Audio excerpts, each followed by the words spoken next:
Welcome to the 4 Habits podcast, where we help you build relationships that thrive at home, at work, and in life. We're Dr. Andrea and Jon Taylor-Cummings, and every week we bring you actionable insights to create meaningful connections and lasting success. So let's dive in. So today we're going to be talking about leadership and really turning it on its head with the assumptions that we make about what it is to be a good leader, and look at the commitment of a leader to human flourishing. And in conversation with us today, we have Katy Granville-Chapman and Emmie Bidston. So today it's going to be a 4-way discussion, but we're really looking forward to that. Katy, Emma, welcome, and thank you for making the time. So much for having us. We're very excited. Yeah, looking forward to talking. Yeah, so are we. But as the audience knows, before we jump in, we have to give you your proper introduction. So Jon's going to share a bit of your bio. Always love doing this bit. Alrighty, so here we go. Dr. Katy Granville-Chapman and Emmie Bidston bring a refreshing, thoughtful lens to the conversation around leadership and human flourishing. Colleagues at Wellington College, they share a long-standing commitment to helping others thrive, whether in schools, organizations, or the wider community. Emmie began her career in the civil service after studying at Cambridge, while Katy served as an officer in the British Army before completing a doctorate at Oxford University focused on leadership and flourishing. Both saw firsthand the everyday impact leadership has on people's lives, and that shared insight led them to co-author Leader, Know, Love, and Inspire Your People, a Business Book Awards finalist. Today, they co-lead the Leadership for Flourishing group as part of the Flourishing Network, hosted by the Human Flourishing Program at Harvard, and have collaborated globally on leadership initiatives with Oxford, Harvard, and Legatum. Whether mentoring students or developing resources for parents and educators, Katy and Emmie are passionate about building cultures where people feel seen, valued, and inspired to grow. Quite something. If ever there's a time for this conversation, it's now, because there is such division in the world, such pressure in the corporate world to perform and, respond to tight margins. How do we lead and know our people and love our people and inspire our people in the midst of all this turmoil and pressure? Well, that's my question. In a world of pressure, how do you get the word love into leadership? Yeah. Oh, we love that question. And I suppose the first thing to say is love is the most phenomenally powerful force. It's true. Love really does conquer all. And to exclude it from the leadership conversation, I think is a real mistake. Love is absolutely brilliant because it really allows you to get the very, very, very best out of people. And I guess we wanted to say the word love rather than care or compassion, because we think actually if you're really, really going to help people flourish and be the people that they can be and be the people who can make the difference in the world, you actually need to go a bit further than care, and you do need to love them into being. I think a lot of love is about not only seeing people how they are today, but actually really seeing their potential. So like seeing it in the subjunctive, like who could this person become if we give them the support, the encouragement, we listen to them, we take the obstacles away from them. Who could they become? Who's inside them? How are we going to light them up? And we think the best way to do that is through loving them into being. Emmie, do you want to add to that? I was going to say, we've run a lot of leadership courses over the years, and we often ask people to describe who the best leader they've worked for is and who the worst leader they've worked for is, and look at those kind of characteristics. And nearly everybody who talks about the best leaders they've worked with will say it's somebody who believed in me, saw my potential, kind of backed me, and in fact, they effectively loved me into being, as Katy said. But it's not a fluffy kind of love. It's not a kind of like always telling you you're right or never demanding anything of you. Just as we know as parents, when you love a child, that sometimes is quite hard. You have to love them sometimes with boundaries, with discipline, but it's always with that sense of believing in them, the dignity of them as an individual, the hope of who they could become, wanting the best for them. And as a leader, that means you have to sometimes be quite sacrificial as well in the way that you turn up for other people. gosh, my mind is exploding in so many different directions. What I really respect and admire is you bring we understand this sense of thriving and flourishing and imagining the potential in somebody from childhood. So in the school years, that's exactly what you want from the teacher. And I realize that as we grow up, we lose that expectation and that there's a disconnect. That's what we still need as adults, but somehow leaders don't think it's professional or corporate enough to provide that. What gave you the courage to make the link between, I guess, school and corporate world to create this book, this teaching on how to lead in a human flourishing kind of way? Yeah, I think for me it was definitely the army, because it was absolutely extraordinary the difference between soldiers who were loved by their leaders, whether that was the corporal or the sergeant or the officer, and those who, like, the officer was kind of professional or the corporal was kind of professional with them, but really was just kind of going through the motions. But actually, what was really extraordinary to me was even in operations in Iraq, where it was unbelievably difficult for the soldiers, kind of 45-degree heat, they were going out there absolutely exhausted, not enough water, away from home, genuine danger. And yet the ones who were in this loving troop or platoon were actually, a lot of the time, they were thriving, even in the most difficult of situations. And then you kind of come back and think in the UK and you observe what's going on in corporates, you observe what's going on in schools. And actually, you can really see people languishing when they're not loved, when they're not cared for by the people who've been given this privilege. It's such a privilege to lead others and have that responsibility and all the perks that come with it. And so for me, it really cemented it, I guess, just seeing the difference that love can make, even when things are so difficult. And when things are super comfortable and, you know, the organization or the school's doing really well, they're making a good profit, getting results, people can still languish if they don't trust their leader and they don't feel believed in and they're not having their strengths kind of focused on and unlocked. Emmy, what do you reckon? Yeah, I mean, I really agree, Katie, obviously. But I mean, there's very few jobs, I think, that most of our listeners do, or very few companies they run that need people to just kind of rock up and do something very easy. We actually need people to bring their creativity, to bring their whole self, to problem solve, to go the extra mile. I mean, certainly in our job in education, we can't have teachers turn up and roll out a lesson plan. They've got to be, you know, we're always asking them to go the extra mile and tell them how they relate and what they do. And actually, people only do that when they feel that someone's got their back. Yeah. We lose so much when we don't support people well and we don't make them feel believed in and loved. Whereas when they do, you know, we'll all, you know, go so much further for those that we know would go so much further for us. So creating that kind of mutual supporting environment is both makes everyone happier, more flourishing, and 100% higher performance, because you're going to give more of yourself rather than holding back, feeling worried. And we quite often link it to the concept of psychological safety that I'm sure you've discussed on your podcast before. Yeah.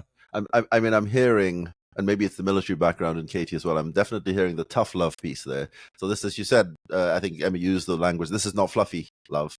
This is really about getting the best out of people. So totally get that. And I think leaders will hear that piece to say, yes, we care for our people, but we've got to do it in a way that is bringing the best out of them. And clearly from an educator's perspective, absolutely. It's not about creating a cushion for them, but creating an environment that brings the best out. So if we get the love bit, what about the knowing? So the book is Leader, Know, Love, and Inspire Your People. Talk us about through the knowing bit. What does that mean? How far do you go in getting to know people? Are there boundaries that you shouldn't be crossing? What does knowing mean in this context? So I think it's almost impossible to love someone well if you don't know them, because you could get it so wrong. You could really trample over their values because maybe they're a teacher, they've been in a school for 5 years, and you're like, I'm going to show them so much care. I'm going to write all their lesson plans for them. I'm going to give them all their PowerPoints. I'm going to tell them exactly what to do.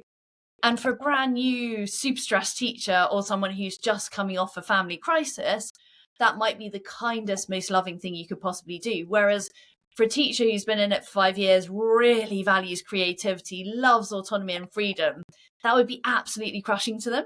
And it's a really simple example. And obviously there are much deeper examples where someone might have respect as an absolutely key value, and you don't realize that, and you could really trample on that. So I think just unless you really get to know people, you don't know how best to love them. And it has to be a continuous thing because we're all changing all the time. Our life circumstances change, we learn all the time, we grow all the time, we change all the time. And so a leader's job really is to keep updating their knowledge of people. And I think the most important skill of a leader is to listen really well. And the most important task of a leader is to spend their time listening to their teams. And what do you reckon? Yeah, and I think it really does work in business. Interestingly, we were having a great conversation last night with someone from Barry Waymiller, a big kind of US company whose whole kind of ethos is that everybody matters. And they're actually kind of rolling out a training program for staff. And the first thing you have to do is listen empathetically to people on your team. So it starts with listening and actively working to appreciate their point of view. And actually, once you've got that, and you can make them feel safe, and then from that position you can give feedback with care. You can kind of own your mistakes and they can own their mistakes, but without that initial kind of knowing and building that relationship, people won't let you give them feedback because they feel defensive, and then we don't hear things when we're defensive. So you can't kind of do that bit without first that kind of real empathetic listening. And we're a big fan of coaching for that, in terms of a way of turning up for people where you're asking good questions and you're really listening well in order to help them move forward and get to know them. And, we're saying yes to all of that because one of the things that we always say is you can never have an effective feedback or performance conversation if there's no relationship. No. It will always be defensive. But I know some of the pushback that we hear, and you've probably heard as well, and I'm sure you've heard it, is all of this stuff sounds great, but it takes a lot of time. And I need to be doing my day job. How do you counter that mindset that it's going to take so much of time that I don't have when I'm already under pressure to deliver? Yeah, it's so difficult, isn't it? Because it is so complex. Today's world's so complex. There's so much coming at us, whichever industry or whatever you're working in. You're just getting a gazillion emails. You've got pressure from your boss. You've got pressure from people below you. You've got pressure from every single stakeholder that there is. And we totally get that.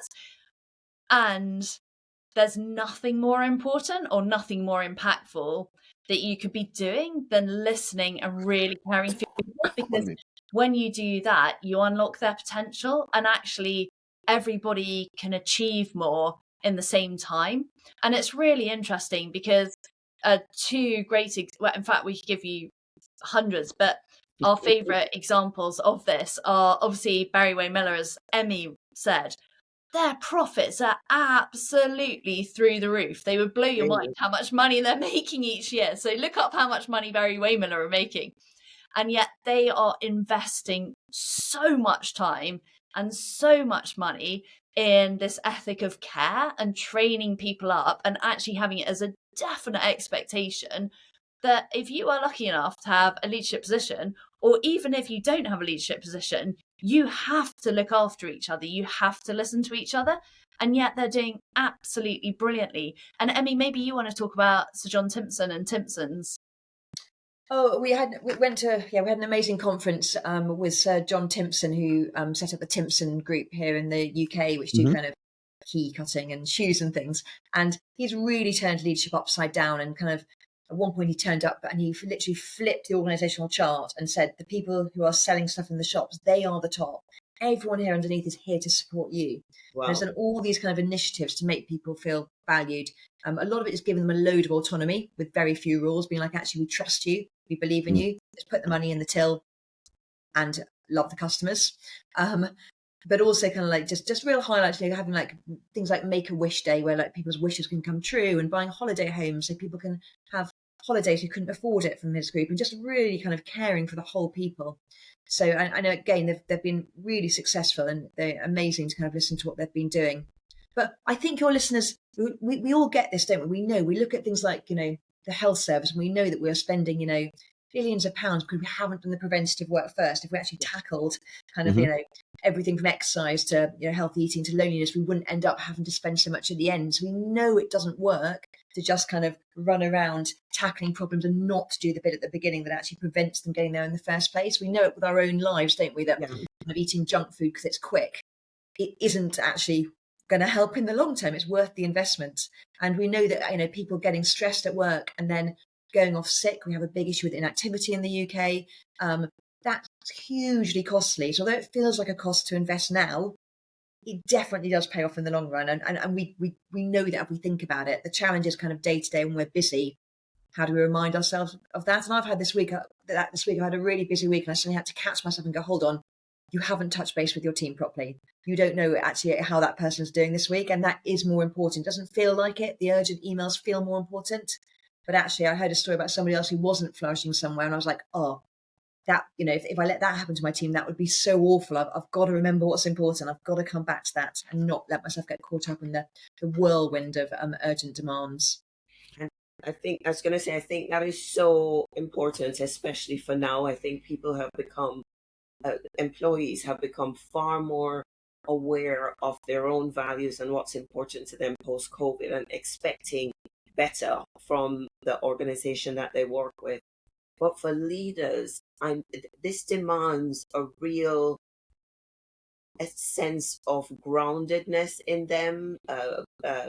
What's the right word? An emotional intelligence. It's demanded. You need to be far more authentic and connected and assured of yourself to be able to give this love. How do we help leaders get to the place where they can focus on others flourishing without feeling in need so much themselves? I'm not getting the question out, but it's how do we get the leader to the point of being able to give? To put on their oxygen mask first. Exactly. Do you know what's really interesting? And I've been doing a lot of research and thinking around this, is actually doing the listening, doing the caring, doing the connection. It seems to be that that's the most powerful way of giving yourself the confidence that this does matter and that this does work. So I'd say keep it simple, just do it. And I think we probably overcomplicate self-care. And sometimes I think we actually make it a burden and a pressure. Like, the only way you can possibly thrive and be a great leader and look after everyone is if you've got your diet perfect, your sleep perfect, your friendship group is perfect, and all these things. And I think actually, we're humans, we need to connect, we need to care for others, we need to be cared for. So let's just do it. Let's just give it a go and see what happens. And I think that's what I've observed both in the research and in kind of practically seems to be what works. And what about you? What do you reckon? Well, I was going to say, yeah, I totally agree, Katie. But also, we do really believe that kind of character is the heart of leadership. Yeah. That becoming a better leader is basically the same journey as becoming a better person. It's us working on those kind of character virtues. And we think, we often say character is destiny. That actually, talent can get you to success, but it won't keep it. It's going to be the character that actually really determines where you go in life, both on your personal life and your professional life. And that character can be grown. It's not fixed. It's not like personality. Aristotle talks about how you become a builder by laying bricks. You become a harpist by practicing the harp. You become brave by doing courageous acts. You become kind by doing acts of compassion. Which is Katie's point, really. You get out there and you do it. You do the listening, and that changes who you become as a leader and as a person. And that's really why we got involved with the Oxford Character Project and the Human Flourishing Programme at Harvard, and wrote this online course called Leading with Character to try and help people do that inner work of growth so that they can become better people and better leaders. I think that was my favourite kind of quote from this course that we kind of just released, where someone said, this course helped me become a better person. I mean, look, we all need that, don't we? We're all on that journey. So amazing if we can begin to take those small steps. So, this sounds to me like, there's a quote, I can't remember who, somebody who said it, but putting fences at the top of cliffs rather than ambulances at the bottom, helping people do the things that will prevent the issues down the road. So you've spoken about being what was it now? You said knowing yourself, loving yourself, and knowing both yourself. Yeah. But what I'm hearing from the conversation here is knowing others, but also knowing yourself to be that great leader, loving others, but also loving yourself to do the self-care. I wanted to move on to the inspire piece, because you say know, love, and inspire your people to be a great leader. Talk us through that. How do you do that? How do you do the inspiration piece? Do you want to go first? Yeah, I mean, it comes out of the others, doesn't it? In that it's when we help people to know themselves and their own values that they are able to find what motivates them. So a question we love to ask in kind of courses that we run is kind of, what's your dream? And to help people begin to think again about what they are dreaming about and what their hopes are and what their purpose is. But the best organisations, we know have a genuine sense of purpose. And obviously that can be sometimes just stuck on the wall and doesn't mean anything, but the ones who really do mean it, it's amazing. And we've got lots of stories about companies who have kind of gone back to basics and really kind of worked with their people to think about what they do. Energy firms who weren't very motivated and kind of like just remembered, actually, this energy powers hospitals. This energy, means people can go to school. We're not just turning up at a job kind of like just grinding things through. We're actually changing society. We're impacting communities, and actually remembering those stories of the difference we can make, even on a kind of really small level, can be really powerful. But there's also, I think, a deeper virtue of hope there that we also like to talk about. It's not just purpose, it's actually that ability to hold on to hope for a brighter future, even when there's going to be kind of hard things along the way and can sometimes feel like there's no end. It's kind of like that kind of long walk to freedom that Mandela talks about, that we try and encourage people to hold on to. It is what I love about the way that you have approached the work and the way you equip people is what I like to call congruent. You're helping people become congruent inside and out. It's not just about how do you lead well in a corporate world or in a business. It's who you become as a person and being able to live those values out in the way that you lead and lead well. So, that there's so much that's resonating with what we like to talk about from a relational aspect, how to turn up better, to have better conversations and to get better outcomes. I wonder if we can take a moment to dive into one of the real challenges in the workplace, where in terms of psychological safety or people's experience in the workplace often goes wrong. It's how do we do conflict better? I know we'd need a whole podcast to talk about that.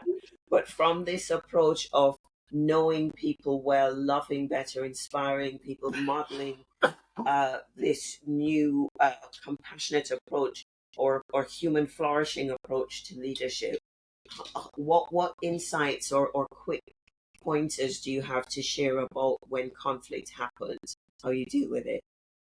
I think recognizing that conflict's a really natural part of the human experience, and it's totally okay. And we are going to disagree about things, and we're never going to be utterly harmonious with the people that we're with, and that's okay. And we can still see them as having infinite worth. We can still see them as just the most stunning creature, and with so much potential and so much goodness.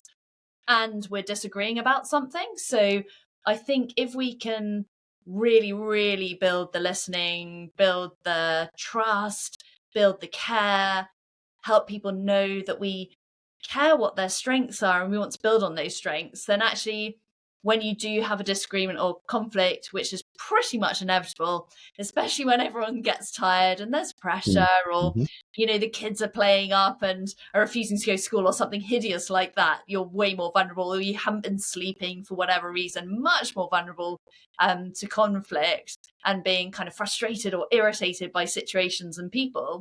And just saying, well, that's okay. And let's really listen to each other. Let's really try and understand where we're coming from. And let's see what we can agree on and how we can move forward together.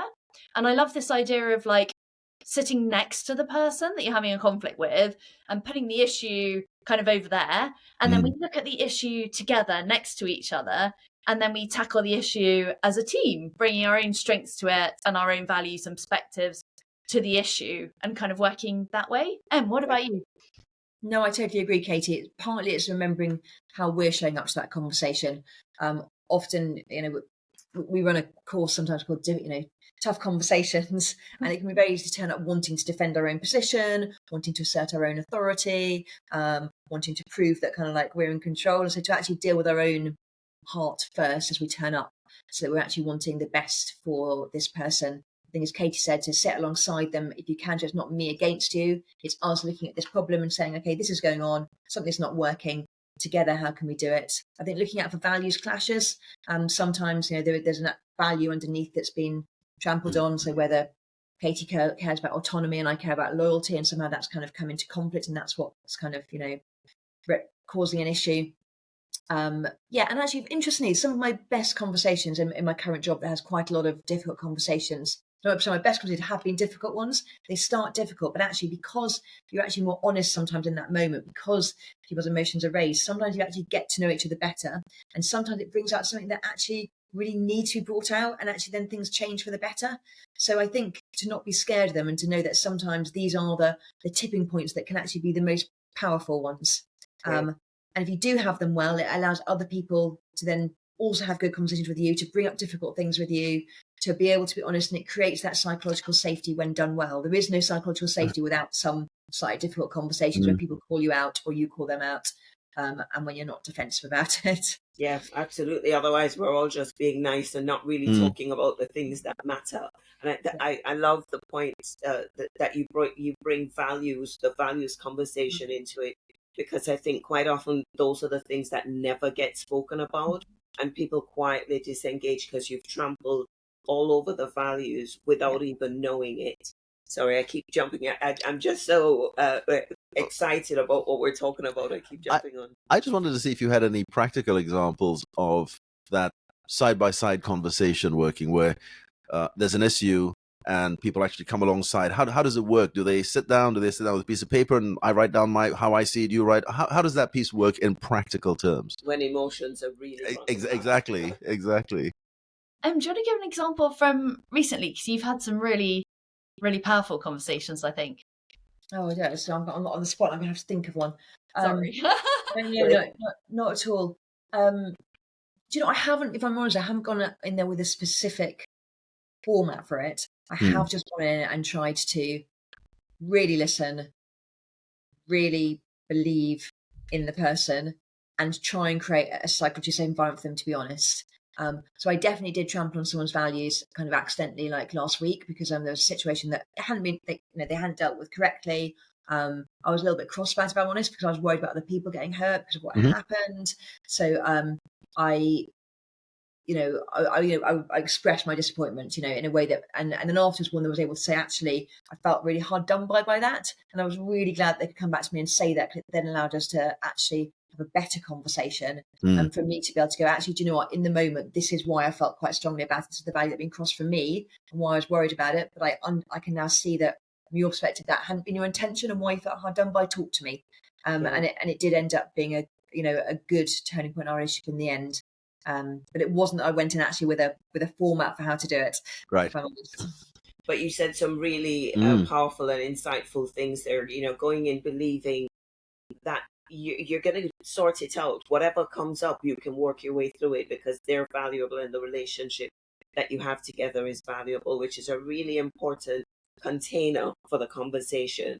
If people don't have that sense of, it's going to be okay, we're going to be okay, I value you so much that we're going to find a way forwards. If that isn't there, then it can just go belly up in a heartbeat, which it quite often does.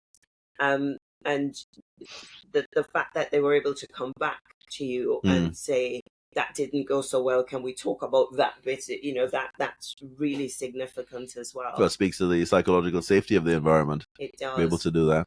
And I just love the way that you talk about all of this with such ease. The message I'm getting is, life is messy, but how do we do it together well with all the things going on? Just keep turning up and keep having the conversations in a way that's honoring, that's caring, that's loving.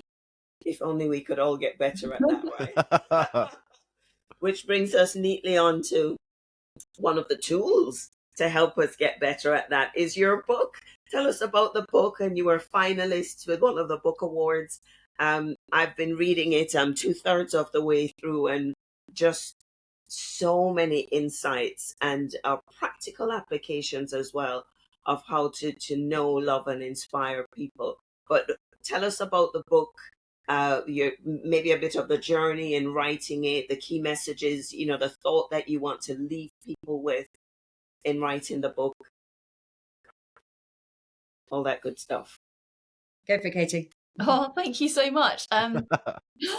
Yeah, so I think Emmy and I had just been having the best time working together, and we're like, leadership matters so much, and also it can be so overwhelming and so intimidating, and yet we really believe that there's a leader in absolutely everyone. So how do we really boil this down to the most important things? And I'm certainly a bearer of very little brains, so 3 was the maximum for me. We're like, okay, what are the 3 things that, if you couldn't have anything else in leadership, what would they be? And so we decided, if you don't know your people, you're not leading anyone. It's just not happening. Nobody's going to follow you. I mean, maybe you could stand on a burning platform and you might get a month's worth of loyalty if you're lucky, and a month's worth of energy, but it's so not sustainable. If you don't care for people, forget it. And if you don't know and love them, as Emmy said, you're never going to inspire anyone. So we kind of wanted to make it as simple as possible, but bring as rigorous research as possible into it at the same time. So it was kind of, how do we take all this incredible work that we've been reading, all our experiences, because actually by the time we wrote it, we'd been training leaders and having the serious privilege of asking them questions and listening and trying to figure out what were the common themes coming out. And so it was, how do we bring that together in a super simple format that people can just pick up and see, actually, I can lead. I do make a difference in the world, whether I like it or not. My presence is making a difference in the world. Every connection, every kind of interaction that I have makes a difference in the world. So that was our kind of thought process behind it. And do you want to build on that? No, that's great, Katie. Absolutely, just how to bring all this amazing research, and there's so many good books out there. I mean, we're standing on the shoulders of giants. Yeah. We're drawing on amazing work from people all over the world, and just trying to bring it into a really easy format that people can hold on to in that kind of moment of crisis or when they're really busy, and some practical tools for people to apply with their teams and stories they might remember. You both work in a school, a fabulous school, and you're surrounded by young people all the time. Was that what was driving you to do this? I want to next generation get leadership right, or were you thinking about some of the leaders out there in terms of corporate leaders and so on? What was on the heart as you were writing? Both. Yeah, because we just see leadership as such a human thing. You see a little 3-year-old in the playground seeing someone being excluded, and they waddle over to them. They're like, come play our game, or and that's leadership, and they're 3. And then you see the 97-year-old in the care home who's organizing a bingo night, or who's making cups of tea for everyone and checking in with everyone. That's leadership. So we were thinking about everyone. We were just saying leadership is such a human thing. We've all got it in it, no matter what our age, role, responsibilities, experience, background. So yeah, because everybody can know other people, everybody can love them. And when you do those 2 things, you've really got the chance to inspire them to be the best they can be. Yeah, and we're also both married to NHS doctors, and just seeing, how many people in the NHS get put into positions of leadership with very little time, not necessarily the time for training, wanting to reach busy people in really demanding jobs who are, having to step up and lead, as well as do their day job quite often. And how do we kind of help them? Yeah, I think what you've done and what you're doing is you're giving people permission. You're giving them permission to be, and permission to be better, and to permission to just turn up as their whole selves and really engage and be honest and talk, connect well, and from that place be able to lead people and maybe even show them how to do it better by the way that they model leadership. I just think, I highly recommend the book. I think it's packed with so much so much goodness, so much permission to flourish. Can't think of a better word. And you've really turned the whole idea of leadership, especially now, especially in a tough economic environment, to give space to flourishing so that you can achieve the business goals rather than squeeze the last ounce of hope out of people in the interest of profit margin. You've flipped that beautifully on the head. So the book's out there. Where can can get people hold of you and the book and everything? Yeah, I love that idea of permission. Interestingly, we had several people feedback that they'd were thinking about applying for like top promotions to kind of run their companies, and had thought I can't do it. I'm not the right kind of person because I ought to be more autocratic. I ought to be I ought to care less about people. I'm too kind. I can't do it. And actually, reading this gave them the permission to then go for those kind of top promotions. I think actually leaders don't have to be kind of autocratic and not care. Actually, to care, to love, to know people, to inspire people, that is leadership. That do it. So I love that idea of permission. Yeah.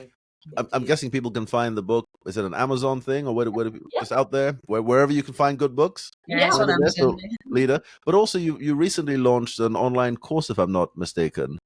Emmie was talking about that earlier, the Character Project leadership course, isn't it? How do people find out about that, and what's there for them? Oh, we'd love everyone to do it. It's completely free of charge. And we were so privileged. We were so lucky to work with this extraordinary global group. So we had people from Oxford and Harvard, and we also had the extraordinary Lena Torijan. She's an Afghan refugee who's now actually running a boarding house at Harvard, which is amazing. Just a wonderful person. Anjali Sarkar, who's now at the Oxford Character Project, but is from Bangladesh and did extraordinary things in the world of social entrepreneurship and with a big NGO, which is just fantastic. And then there was Veronica, who's Mexican, Luna, who's Chinese, and Adiyinka, who's from Nigeria, and Gerald from Kenya. And it was just the most extraordinary global group. And we all kind of came together and just asked, okay, what really matters in leadership? What are the virtues that matter in leadership? And we all came up with together courage, love, and hope. And just when I say those words, I'm so excited because I think if we could all have the gift of those three things going through life, the world would be so much better for us and for the people around us. So completely free of charge. It was a collaboration, excitingly, between the Oxford Character Project, which is at the Department for Politics and International Relations at Oxford now, and the Human Flourishing Programme at Harvard, which is in the Institute for Quantitative Social Science. So you can see it's coming from like super rigorous organizations. So you can really trust the content. But I think because the global team are so embedded in their communities and doing really amazing community or business work or corporate work or charity work or university work or school work, I really hope that it's super accessible. We've made it so that, I mean, our dream is that women in Afghanistan in a kitchen can do it on their phone and they can get something from it. They can get hope from it and feel loved and cared for. And we dream that, it would be, and there'd be like a 17-year-old who's completely lost hope and they can do it and they can be given permission to lead and see that they matter in the world. So that's our dream for it. So please go to leadingwithcharacter.com, and we're hoping for 1 million people to do this course so we can change the world. So please join us on this journey. Yeah, and see as well as 17-year-olds. If you're already in business, do it as well. Definitely, totally. We've got a lot of CEOs who've done it already, actually, and it was a partner at a major firm who picked up the kind of rough and ready version that Emmie, a guy called Ed Brooks, the executive director of the Courage Project, and Matt Lee, who's at the Human Flourishing Programme. So it was a very senior person who actually did the course, picked it up, and that enabled us to get the funding to bring the global group together. So super gratitude to them. So definitely aiming for CEOs as well as women in kind of Afghan kitchens working together. So please see it. It's like this idea, leadership's for everyone. And if you are a CEO, this is genuine Oxford, Harvard stuff. And if you're a 17-year-old, it's accessible enough for you to dive into. Beautiful. Wow. I look forward to trying it out myself. I know. Oh, I have thank to you. ask this one question, which again could be a whole other podcast on its own. But you've spoken about courage, you've spoken about input from the political sphere, you've spoken about CEOs. One of the challenges that we have right now is toxic behaviors of senior leaders. What one word of, not one word, but what insight can you give just from all the work that you've done in talking about the way to create human flourishing to people who are experiencing it or to those who are doing it and not knowing how to stop toxic behavior? How do we move from toxic behavior to more flourishing? In 30 seconds. Yeah, I know. Because we're out of time now. So tough. We're cheering you on. We're with you. We really, really, really hope it gets better. And look to the left of you, look to the right of you, look after the people around you, and they'll look after you. And I think just focus on what you can change, focus on what you can control. And what you can change is those connections, loving the people around you. You probably can't change the situation, or it's going to be difficult. So I'd say prioritize the people around you. And what about you? Just hold on to hope. Yes. It may be slow, it may be that long walk to freedom, but things can and do change when good people together step up. It's the only way they do change eventually. So however hard and however long the journey, let's together kind of look for those moments of light and hold on to hope. Love that idea of do what you can, modulate with the people around you. Even if you can't affect the outer culture, you can create your own microculture and let the change start with you. Brilliant. There's so much more that we could talk about. We could have kept going. Could have kept going. As we speak. But thank you so much for making the time for such a riveting conversation and for the amazing work that you're doing in changing the landscape of leadership and creating more human flourishing on a global scale. Boy, is the world thirsty for that. So thank you. So many thanks to you. What an amazing conversation. So grateful. Thank you. Loved it. Yeah, love the work you're doing. Thank you for inviting us. Yeah. Oh, bless you. Well, to our audience around the world, we say thanks for being with us yet again. Go put some of this into practice. Go to that course, learn the skills, and get the book. Get the book. Share the message, get it out there. But for now, it's a wrap. Bye-bye. Bye. Thank you so much. Thanks for tuning in to the 4 Habits podcast. Now, if today's episode resonated with you, share it with someone who needs to hear it. And don't forget, take our free relationship skills quiz at the4habits.com/skills quiz to start improving your relationships today.